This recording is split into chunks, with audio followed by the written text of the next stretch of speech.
Bonjour à tous. Je suis très heureux de vous retrouver aujourd'hui sur la chaîne pour cette première vidéo, dans laquelle j'ai souhaité faire un point sur la relation entre science et bouddhisme, et plus particulièrement sur le sujet de la vacuité. Nous verrons d'abord ce qu'est la vacuité. Ensuite, comment certaines expériences scientifiques confortent cette vision de la réalité. Et enfin, quelles leçons en tirer dans notre vie quotidienne, pour faire évoluer notre façon de voir les choses, et tendre vers davantage de bien-être, et de sérénité. Avant de rentrer dans le vif du sujet, je précise que dans le livre « L'Odyssée d'une conscience », j'ai tenté de montrer que le bonheur dépendait de la compréhension de la nature de l'esprit, de la capacité à maîtriser ses émotions, de la faculté à discerner le positif dans les situations rencontrées, et à s'appuyer sur les épreuves pour se perfectionner. Mais j'explique aussi qu'il est très important de s'intéresser à ce que nous percevons comme la réalité, car le bonheur dépend aussi, et pour une bonne partie, de la façon dont nous la déchiffrons. Or la réalité, c'est la vacuité. Et cette vacuité nous donne des leçons considérables sur la manière de conduire notre existence pour éviter la souffrance.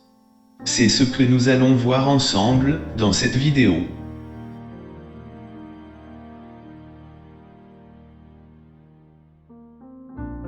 Pour commencer, réfléchissons à un objet facile à visualiser, comme par exemple une voiture. Prenons de la hauteur, afin de contempler le paysage dans son intégralité, et ne pas en rester à l'écume des choses. Cette voiture existait-elle dans le passé? La réponse est évidente, c'est non. À une époque pas si lointaine, avant d'être construite, elle n'existait pas. Existera-t-elle dans le futur? Là encore, c'est limpide, la réponse est négative. Même entretenue par un utilisateur précautionneux, elle ne traversera pas indemne l'épreuve du temps, et sera, un jour ou l'autre, envoyée à la casse, et détruite. La conclusion est que cet objet est un agrégat temporaire, une manifestation passagère. Au sein du réel, il est en transit, comme les passagers dans une gare ou un aéroport. Il apparaît de façon provisoire, et il est voué à disparaître. Comment pourrait-il en être autrement, puisqu'il n'existait pas dans le passé et n'existera plus dans le futur?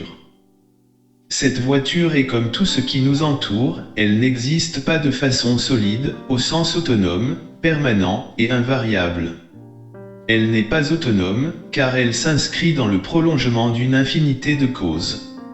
Elle n'est pas immuable, car sa disparition interviendra à plus ou moins long terme. Il est donc erroné de considérer qu'une voiture a une existence indépendante et pérenne. Elle n'est pas indépendante, car elle est le produit d'une multitude de conditions, et elle n'est pas pérenne, car sa durée est limitée dans le temps. Il en est de même pour tous les objets, qui d'une part sont la résultante de causes innombrables, et d'autre part naissent à un instant T, puis cessent bientôt d'exister, car les composants finissent toujours par se désagréger. Par conséquent, tout, sans exception, est le produit d'un cortège interminable d'interrelations, et tout, sans restriction, est soumis au même processus de naissance, de maturation, de dégradation et de destruction.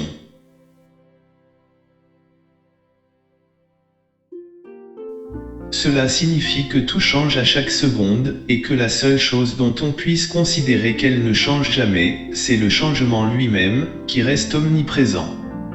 C'est pourquoi, selon le bouddhisme, comme pour d'autres traditions orientales, puisque les manifestations du réel sont déterminées et déterminantes, conditionnées et conditionnantes, soumises aux principes de cause à effet et au changement permanent, vu qu'elles ne sont pas autonomes, indépendantes, autosuffisantes, qu'elles sont temporaires, passagères, provisoires, alors elles s'inscrivent nécessairement dans ce que l'on appelle la vacuité.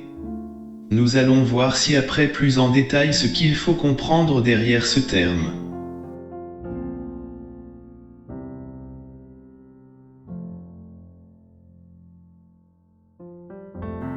Bouddha l'expliquait, toutes les apparitions dans ce monde se résolvent dans la vacuité. Pour illustrer ce phénomène, il avait recours à l'image des reflets. Les apparences qui nous entourent sont comme le reflet de la lune sur l'eau. comme dans un miroir où apparaissent d'insubstantiels reflets, il en va ainsi pour toute chose. Cela signifie que les objets existent, c'est indéniable, mais sur un plan différent de celui que nous appréhendons par la force de l'habitude. Même si cela prend à contre-pied notre intuition première, ils ne sont pas solides, au sens durable et autosuffisant. En grec, phénomène signifie « ce qui apparaît ». Dans cette acception, le monde phénoménal est le monde tel qu'on le voit, non le monde tel qu'il est en réalité. Les choses apparaissent sous une forme qui masque leur essence véritable, car elles ne se réduisent pas à leur image, mais à une absence de substantialité. Ainsi, nous pensons comprendre comment fonctionne le réel, mais nous faisons fausse route. Il est temps d'ouvrir les yeux, d'arrêter de nous leurrer, de ne plus être dupes des apparences. La vérité, c'est que les manifestations du réel apparaissent et disparaissent comme des comètes qui traversent l'éther de la réalité. Pourquoi ? Parce qu'à bien y regarder, rien ne reste identique bien longtemps. Tout fane, tout vieillit. Tout n'est qu'agrégat de composants qui finissent par se disloquer. Diderot le disait, tout s'anéantit, tout périt, et tout passe. Bouddha l'enseignait, il faut considérer tout ce qui nous entoure comme l'étoile filante, le mirage, la flamme, la goutte de rosée, la bulle, le rêve, l'arc-en-ciel ou le nuage. Cela signifie que les objets demeurent insaisissables, car ils se forment et se déforment sans cesse. Ils s'inscrivent dans une apparente continuité, mais comme tout ce qui est assemblé finit par se défaire, à l'image d'une persistance rétinienne après l'éclair, ou des vestiges d'un songe au réveil, ils relèvent d'une confusion hallucinatoire. En effet, rien ne peut être considéré comme un acquis inamovible, car tout ce qui naît est sujet à la mort. Tout est donc inconstant et révocable.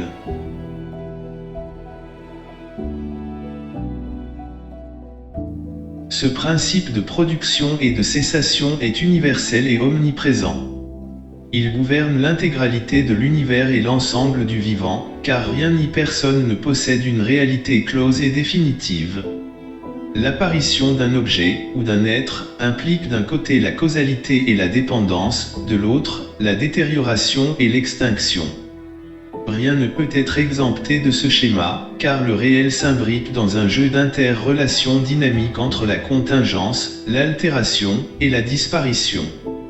Sa fabrication est un ensemble d'interactions à l'origine d'apparitions provisoires, derrière lesquelles se cache un flux de transformation permanente. C'est cela que l'on appelle la vacuité. Il s'agit d'un réseau interconnecté, où rien n'est indépendant, où rien ne demeure inchangé. Les choses évoluent constamment, ce sont des réalités de nature composite, vides d'existence autosuffisante et durable. Schopenhauer l'expliquait, un objet est lié à d'autres, étant déterminé par eux, et les déterminant à son tour, donc toute la réalité de ces objets, en tant que représentation, se réduit à ces rapports de détermination réciproque. La réalité est donc tout à fait relative.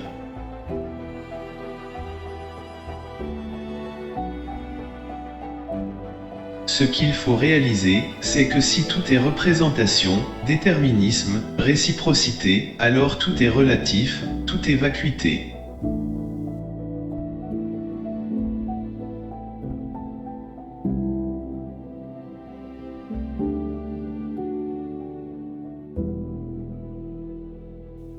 À ce stade, une précision s'impose. Apparenter la vacuité au néant serait une erreur. Vacuité et inexistence ne sont pas à confondre. Le sage bouddhiste, Dromtonpa, expliquait, la main est vacuité, le feu est vacuité, mais si l'on plonge sa main dans le feu, on se brûle.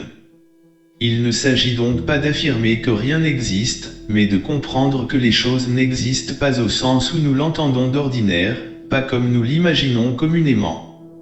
Si les objets existent, c'est par désignation, mais pas intrinsèquement, pas indépendamment. Ils s'inscrivent dans la continuité d'une filiation, dans le prolongement d'une infinité de conditions, ce sont les maillons d'une chaîne interminable de causes et d'effets, car rien n'est sans précédent et sans descendance. Ils ne sont ni autonomes, ni permanents. Par conséquent, il convient de les considérer pour ce qu'ils sont, à savoir, vides d'existence propre. Ce n'est pas un point de vue nihiliste, on reconnaît que les objets existent, ils occupent un volume dans l'espace, une durée dans le temps, mais ils existent sur un mode distinct de l'information transmise par les sens. En d'autres termes, la vacuité est la dématérialisation des choses, mais pas leur complète disparition.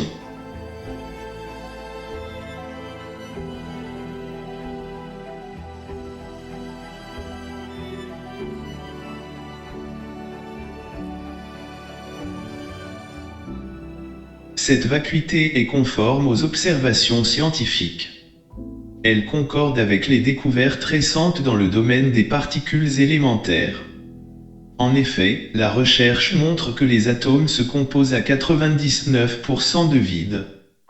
Dans un atome, il y a un gros noyau, et des petits électrons qui gravitent autour, comme le système solaire avec le Soleil au centre, et les planètes en périphérie. Entre les deux, il n'y a rien.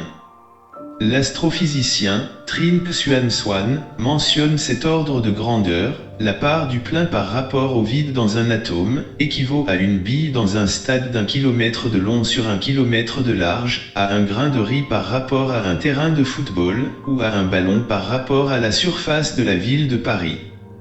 À l'image du Soleil, qui rassemble 99% de la matière du système solaire, la matière de l'atome se trouve principalement dans son noyau.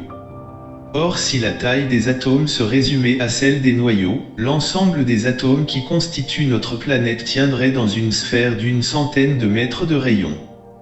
Si l'on enlevait le vide des atomes, une montagne se réduirait à un tas qui tiendrait dans la main, et si l'on enlevait le vide d'un être humain, la matière qui le compose correspondrait à une microsphère de 0,02 mm, plus petite qu'un grain de sable. Dans le livre « L'atome, de la matière inerte aux êtres vivants », le docteur en géophysique Pierre Avroux écrit « La matière que l'on voit si compacte est en réalité extraordinairement vide ». En 1911, le physicien néo-zélandais Ernest Rutherford a orienté un faisceau de particules en direction d'une feuille d'or, derrière laquelle étaient disposés des capteurs afin d'évaluer les éléments qui passent au travers. Résultat, 99% des particules ont traversé la feuille sans être déviées. Cela confirme que la matière a une structure lacunaire. Si l'on observe un objet au microscope, que l'on zoome de plus en plus profond, jusqu'à l'échelle subatomique, vous pensez que l'on découvre des éléments de plus en plus solides. C'est le contraire, plus on creuse, plus on rencontre du flou, des ondes, des champs de forces électromagnétiques, des fluctuations vibrillonnantes, car le vide règne en maître dans l'ultramicroscopique. Le prix Nobel de physique Max Planck le disait, la matière est dépourvue de matière, et Étienne Klein l'exprime, à l'échelle microscopique, la matière se déchosifie, et les particules n'ont aucune des caractéristiques des objets ordinaires, elles ne sont pas solides, n'ont ni texture ni forme. Toutes les propriétés de la matière macroscopique sont inexistantes au niveau microscopique, car les particules quantiques sont des objets indiscernables. Certaines de ces particules traversent sans difficulté des épaisseurs de ciment ou de plomb. Le neutrino par exemple, traverse la Terre à la vitesse de la lumière, sans rencontrer de résistance.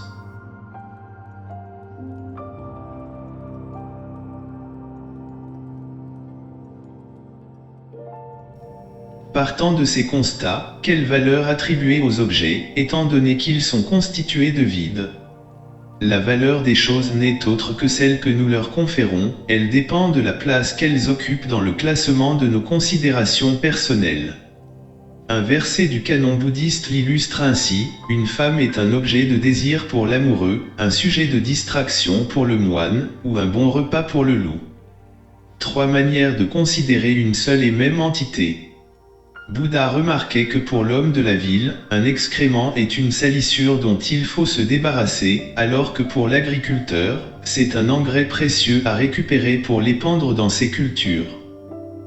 La conclusion est que les manifestations du réel n'ont que la valeur fictive qu'on leur accorde, car il n'est pas possible d'affirmer de quelque chose qu'elle est définitivement attractive ou répulsive. On comprend ainsi Épictète quand il disait « Ce qui trouble les hommes ce ne sont pas les choses, mais les opinions qu'ils en ont ». Spinoza l'expliquait, ce n'est pas parce qu'une chose est bonne que nous la désirons, c'est parce que nous la désirons que nous la jugeons bonne.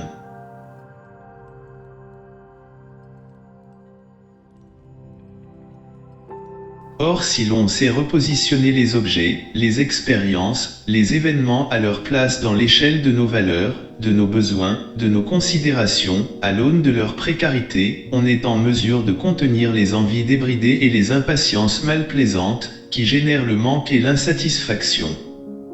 Reprenons l'exemple de l'introduction, les attributs de la voiture, et par extension de toute chose, sont l'instabilité et la précarité, car les apparitions du réel sont éphémères et fragiles. Or que penser d'un objet dont l'analyse révèle une telle nature, instable, précaire, éphémère, et fragile? Ne serait-ce pas un objet futile? Mérite-t-il un culte, une obsession, une envie dévorante? Est-il légitime qu'il provoque en nous une sensation irrépressible de manque, comme une drogue? Est-il cohérent de se sentir frustré, ou insatisfait, de ne pas le posséder? Réfléchissez au fort degré d'attachement que vous éprouvez pour certains objets, puis songez à leur caractère dépendant et éphémère.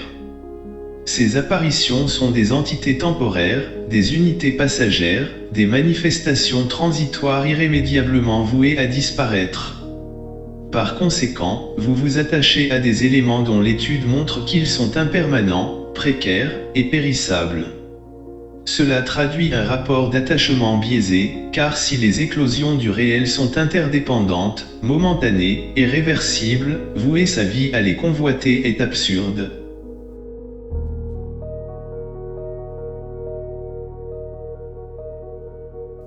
Les objets apparaissent à nos sens sous une forme solide. Ils sont palpables, tangibles, objectivables. On peut les toucher. On peut les acheter. Nous en considérons certains comme désirables et d'autres comme indésirables. Ceux que l'on estime désirables exercent sur nous une force d'attraction. Certains nous fascinent au point que nous les convoitons durant une vie entière. Nous travaillons sans relâche dans l'espoir de les acquérir, et cette perception fait naître une multitude de désirs, un sentiment inexpugnable d'envie. Or, du désir et de l'envie, découlent deux freins majeurs à l'épanouissement, que sont le manque et l'insatisfaction. Mais il n'y a plus de justification à vouer un attachement exagéré aux possessions ou à éprouver une envie démesurée face aux convoitises. Il n'y a pas de motif de s'y accrocher, car les objets n'existent que par dénomination à l'échelle des conventions en usage dans la communauté des hommes. En vérité, ce sont des entités abstraites, et cette découverte ouvre de nouvelles perspectives qui chamboulent les notions d'envie et d'attachement.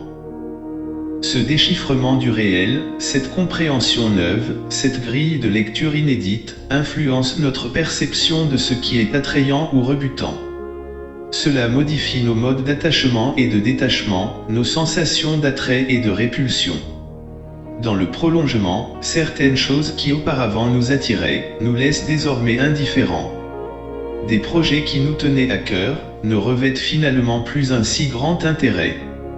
Ces réalisations génèrent une parfaite lucidité à l'égard du réel, grâce à laquelle on devient capable de modérer ses envies, de réfréner ses pulsions, de contenir ses appétits. En effet, les manifestations du réel ne peuvent pas mériter l'envie exorbitante qu'il nous arrive parfois de ressentir, car nous projetons sur elles des caractéristiques, permanence, solidité, valeur, qu'elles ne possèdent pas.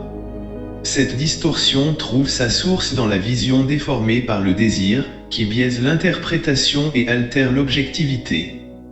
Nos jugements s'appuient sur des attributs qui n'existent que dans notre esprit, car il y a un gouffre entre l'apparence des choses et la réalité perçue par l'intelligence.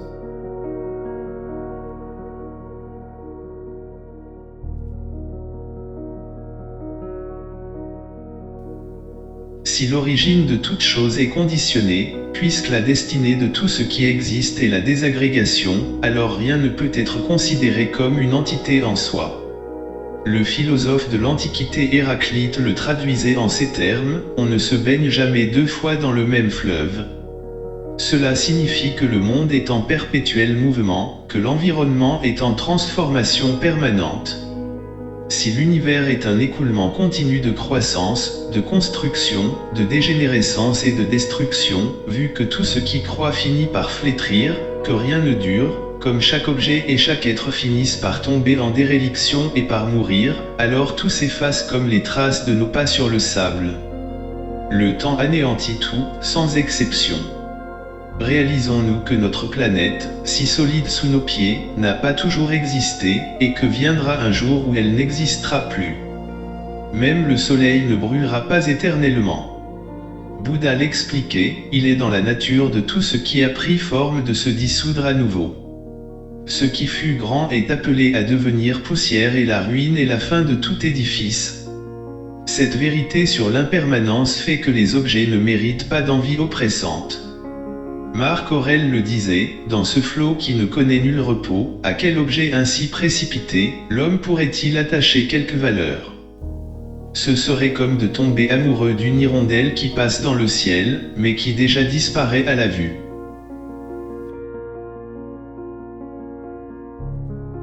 Fort de ces connaissances, réfléchissez aux éléments qui vous attirent et qui vous repoussent. À la lumière de leur nature, ces phénomènes d'attraction et de répulsion vous paraissent-ils toujours aussi cohérents? Pour caractériser notre rapport aux possessions, dans l'absolu, le bonheur serait de pouvoir se détacher de n'importe quoi tout de suite et sans vaciller. On peut avoir une belle voiture, une grande maison, mais si tout vient à disparaître, à partir en fumée, ce n'est pas dramatique et l'on ne reste pas longtemps tourmenté. Sénèque et les stoïciens l'expliquaient, il faut apprendre à tout perdre avec le sourire. L'essentiel n'est pas d'avoir ou de ne pas avoir, c'est de ne pas être attaché aux manifestations du réel. Cela n'est pas facile à mettre en œuvre, mais c'est un cap à suivre. Pour illustrer ce détachement, le bonheur existe quand on l'a trouvé, et que plus rien ne peut nous l'enlever. Dans cette optique, ne pas éprouver d'attachement revient à s'affranchir de la souffrance. Cela permet de se prémunir de toute altération du bien-être. Pour Jean-Jacques Rousseau, on ne jouit sans inquiétude que de ce que l'on peut perdre sans peine. Platon le formulait ainsi, la mort n'effraie pas les sages, comme ils n'ont rien, que pourrait-elle leur prendre? Sylvain Tesson précise, on dispose de tout ce qu'il faut, quand on organise sa vie autour de l'idée de ne rien posséder. Dans le même ordre d'idées, les moines se préoccupent moins de ce qu'ils ont, que de ce qu'ils sont. Mesurer les implications de la loi de cause à effet, et réaliser la vacuité du réel, permettent d'interroger la notion de plaisir. Pour que ce dernier perdure, il faut que ses facteurs déclencheurs perdurent. Or cela est impossible, puisque la nature de tout ce qui existe est le changement. Ce qui paraît tangible à un moment, devient intangible l'instant d'après. C'est justement ce désir de permanence, au sein d'un environnement foncièrement impermanent, qui est à l'origine des déchirements.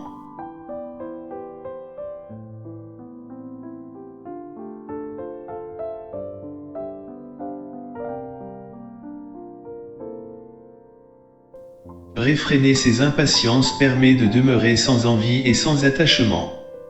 Cela éradique le manque et nous libère de la frustration, car quand on ne ressent plus le manque, on ouvre la porte à la satisfaction sereine. On passe de l'hédonisme, la recherche du plaisir, à l'eudémonisme, la recherche du bonheur, qui est autrement plus épanouissant. L'ambition est de ne plus être l'esclave des désirs illimités, des velléités infinies d'acquisition, pour goûter la véritable liberté.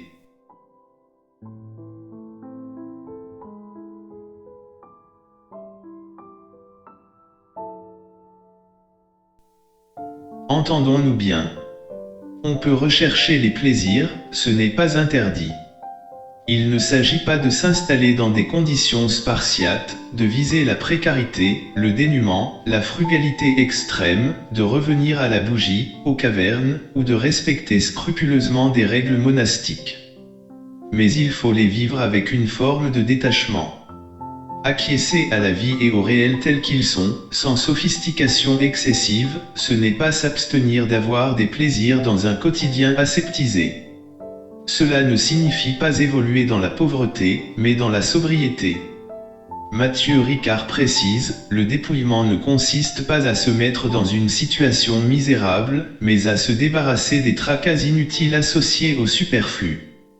Le bonheur ne se trouve pas dans l'accumulation, mais dans le fait de se décharger de l'inutile. Pierre Rabhi parlait de sobriété heureuse. Pour Épicure, la philosophie nous fait reconnaître que parmi nos désirs, beaucoup sont sans objet et devraient être éliminés. Il ajoutait, l'amour de la philosophie nous affranchit du désir tracassant et pénible. Il ne s'agit pas de l'abandon des choses terrestres au profit exclusif des choses spirituelles, mais de faire en sorte que les désirs soient ordonnés par la raison, de manière apaisée. On peut profiter des plaisirs, mais sans leur octroyer le droit de nous blesser en retour. Autrement dit, un plaisir ne doit jamais se payer d'un déplaisir. Cela peut sembler facile, mais c'est plus complexe qu'il n'y paraît, car il est dans la nature même du désir de ressurgir encore et encore. Il s'accroche à nous comme le sparadrap du capitaine Haddock. Mathieu Ricard confirme, plus l'assouvissement nous échappe, plus il nous obsède.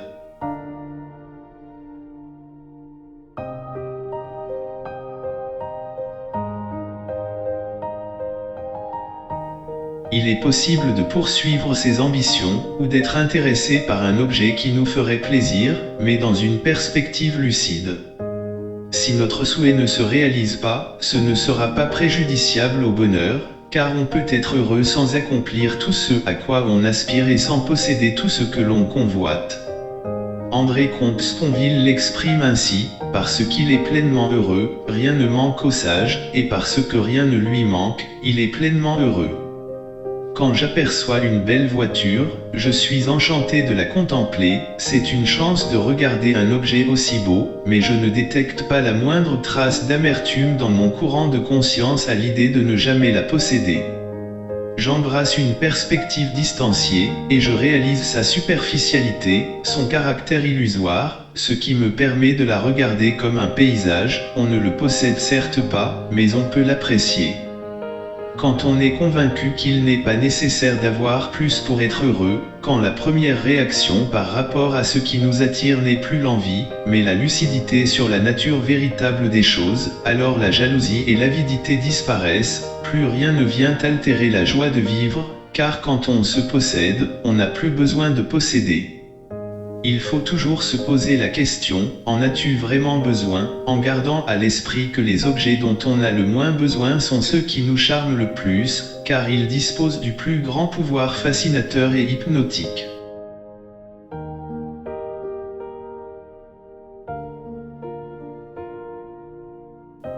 En résumé, on peut avoir des envies, mais sans qu'elles nous hypnotisent. Les questions à se poser sont, suis-je libre ou dépendant ? Le chasseur est-il devenu prisonnier de sa proie ? En effet, c'est nous qui devons posséder les choses, ce n'est pas aux choses de nous posséder, en générant des attentes anxieuses ou la peur de la privation.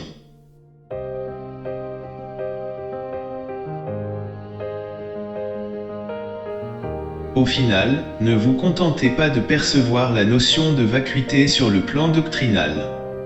Comprendre ce principe au niveau théorique n'est pas une fin en soi, car ce serait en faire une lecture gratuite et inutile. En tant que tel, c'est une notion abstraite et un savoir livresque dans ce domaine n'avance pas à grand-chose. Il faut s'en pénétrer, et l'on ne saurait trop insister sur ce point.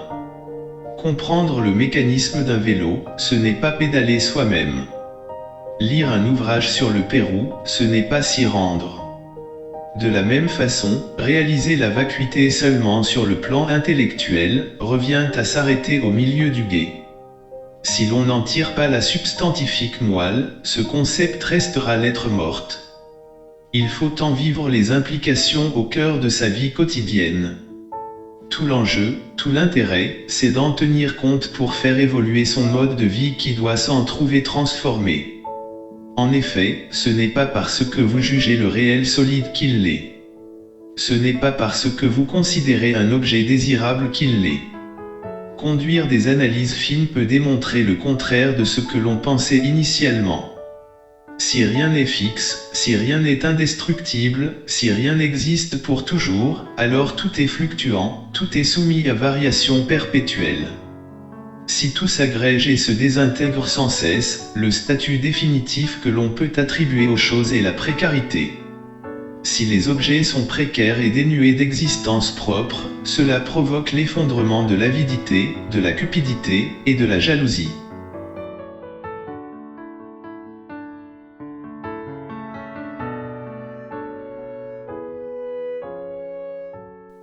Si ces réalisations sont déterminantes, c'est que nos réactions d'attirance ou de rejet, d'appropriation ou de dégoût, d'attraction ou de répulsion, de préférence ou de répugnance, d'amour ou de haine, d'adoration ou de détestation, de fascination ou d'émancipation, sont des composantes à part entière du bonheur. Elles doivent donc s'appuyer sur une parfaite compréhension du réel, sans quoi on ouvre la porte à la souffrance qui ne demande qu'à s'engouffrer par le moindre interstice.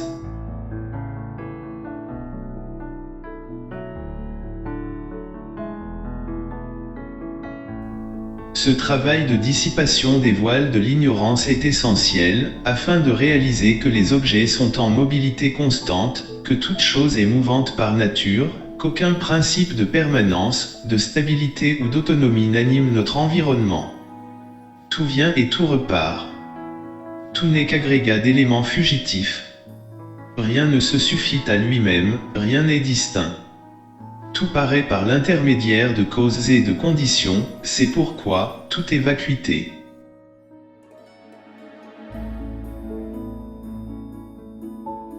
Une fois cela en tête, on cesse de penser à l'avoir pour se focaliser sur l'être, et parvenu à un tel degré de réalisation, vous constaterez que le fait de ne plus chercher à avoir, libère l'être.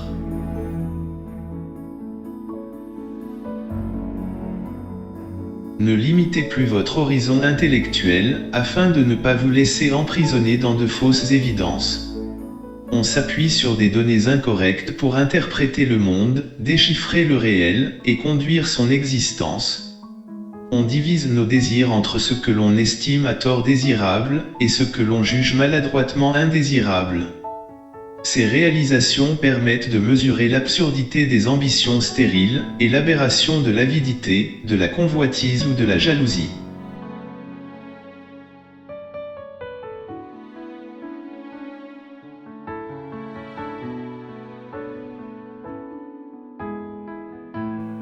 Questionner la constitution du réel permet de réaliser la vacuité, et ce travail élimine l'assujettissement au désir qui génère l'insatisfaction. On découvre alors, avec émerveillement, que du non-attachement naît le contentement. Expérimenter cette libération, c'est jouir d'une paix intérieure démultipliée. Je témoigne avoir vécu cette réalisation comme une expérience extraordinaire et enthousiasmante. Puissiez-vous ressentir la même chose.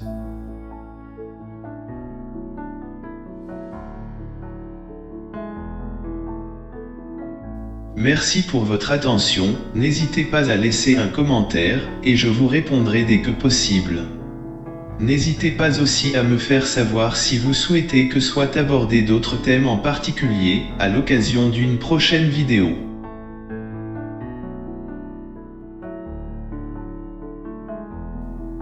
Bonne fin de journée à tous. À bientôt.